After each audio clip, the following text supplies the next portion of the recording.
Hey guys, आज मैं आपको बीएड फर्स्ट सेमेस्टर की फ़ाइल बनाना बताऊंगी। किसी कॉलेज में ये फ़ाइल प्रोवाइड की जाती हैं और किसी किसी कॉलेज में बाहर से फ़ाइल परचेज़ करने के लिए बोला जाता है। तो मेरे कॉलेज से ये फ़ाइल मुझे प्रोवाइड की गई थी। तो बिना टाइम वेस्ट किए हम आपको बताना शुरू करते हैं कि फ़ाइल कैसे बनानी है। अगर आपको कॉलेज से फ़ाइल मिलती है तो उसमें कॉलेज का नाम फर्स्ट कवर पेज पे उसका मेंशन होगा। अगर आपने बाहर से फ़ाइल खरीदी है तो सबसे पहले पेज पे आपको अपने कॉलेज का नाम मेंशन करना पड़ेगा। फिर नेक्स्ट पेज पर आप अपना बायोडाटा लिख सकते हैं। फिर उसके नेक्स्ट पेज पे आप टॉपिक के बारे में लिखना स्टार्ट करेंगे। जैसे हमारी पहली फ़ाइल है फ़िलॉसफ़ी की, तो हमको उस फ़िलॉसफ़ी वाली फ़ाइल में सबसे पहला है फ़िलॉसफ़र का कंट्रीब्यूशन लिखना पड़ेगा। ये कंट्रीब्यूशन वाला टॉपिक आपको कॉलेज अलॉट करेगा या फिर आप खुद से भी टॉपिक चूज़ कर सकते हैं। जैसे मैंने विवेकानंद जी का कंट्रीब्यूशन लिखा है, तो आप किसी भी फ़िलॉसफ़र का कंट्रीब्यूशन लिख सकते हैं। जैसे महात्मा गांधी, रविन्द्रनाथ टैगोर वगैरह का भी कंट्रीब्यूशन लिख सकते हैं। चलिए हम फाइल के बारे में बताना स्टार्ट करते हैं। सबसे पहले हम फर्स्ट पेज पे उनका नाम क्या है, तो मैंने विवेकानंद जी के ऊपर फाइल बनाई है। तो हम विवेकानंद जी के बारे में उनका नाम, उनका वास्तविक नाम, पूरा नाम, जन्म कहाँ पे हुआ था, जन्म स्थान कहाँ है, पिता का नाम, माता का नाम, उनका घरेलू नाम क्या था, मठवासी बनने के बाद उनका नाम क्या पड़ा, कितने भाई बहन थे, गुरु का नाम, उन्होंने शिक्षा कितनी ली है, विवाह, गुरु माता का नाम, उनका धर्म क्या था, नागरिकता, संस्थापक किस मिशन के थे, और फिलॉसफी क्या थी उनकी, उनके साहित्यिक कार्य क्या थे, फिर उनका कथन क्या था, मृत्यु तिथि क्या है, मृत्यु स्थान क्या है, इन सब के बारे में लिखना है।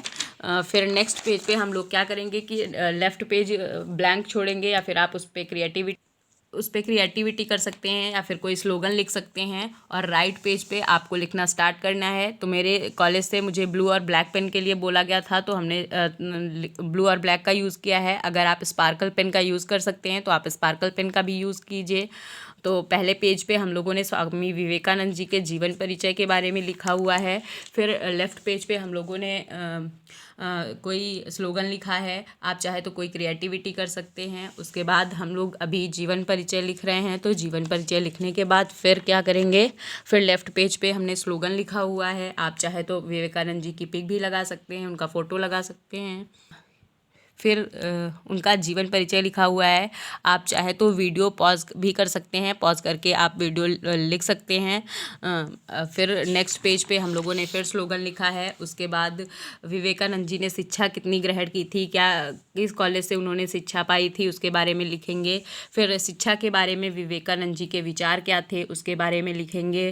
फिर नेक्स्ट पेज पे हमने फिर स्लोगन लिखा हुआ है। आप चाहे तो उनका फ़ोटो भी लगा सकते हैं, स्लोगन लिख सकते हैं या फिर कोई भी क्रिएटिविटी जो आपको आती है वो कर सकते हैं। फिर उनके प्रमुख विचार क्या थे, उसके बारे में लिखना है। फिर इसके बाद हम लोगों ने विश्व धर्म सम्मेलन जो कि शिकागो में हुआ था, उनका बहुत ही चर्चित और बहुत ही महत्वपूर्ण विश्व धर्म सम्मेलन था, उसके बारे में हम लोगों ने लिखा है। फिर उसके बाद उन्होंने यात्राएं क्या की थी, यात्राओं के बारे में लिखा हुआ है। यात्राएं तो उन्होंने बहुत की थी लेकिन हमने बहुत ही शॉर्ट फॉर्म में लिखा है। तो आप वीडियो पॉज करके उनकी यात्राओं के बारे में भी लिख सकते हैं।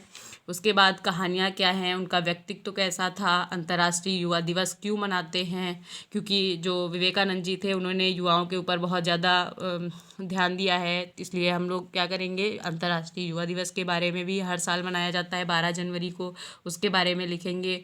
फिर विवेकानंद जी की मृत्यु कहाँ पर हुई थी, किस टाइम हुई थी और उनको क्या क्या बीमारियाँ थी, उसके बारे में लिखा हुआ है। तो आप ऐसे वीडियो पॉज करके लिख सकते हैं।